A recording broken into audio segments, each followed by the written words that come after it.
లోకేష్, ఓ నాయకుడా, ఓ వారసుడా, మండు టెండలో గంట సేపు నడవడానికే మనం ఇబ్బంది పడ్డాం. పల్లెల్లో పుట్టి పల్లెలో పెరిగినటువంటి నేను సైతం నడవడానికి ఇబ్బంది పడ్డాను. కానీ 1 గంట కాదు, 2 గంటలు కాదు, గంటలు గంటలు, రోజులు రోజులు నడుస్తూ వస్తున్నాడే.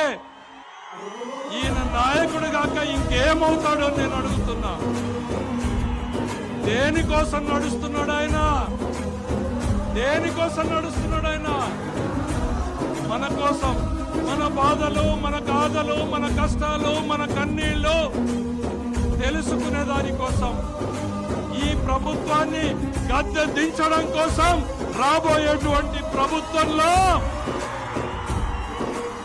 మన ప్రజా ప్రభుత్వాన్ని నిలబెట్టుకోవడం కోసం, ఆ సమస్యల అవగాహన కోసం, పరిష్కారం కోసం నడుస్తున్నాడు.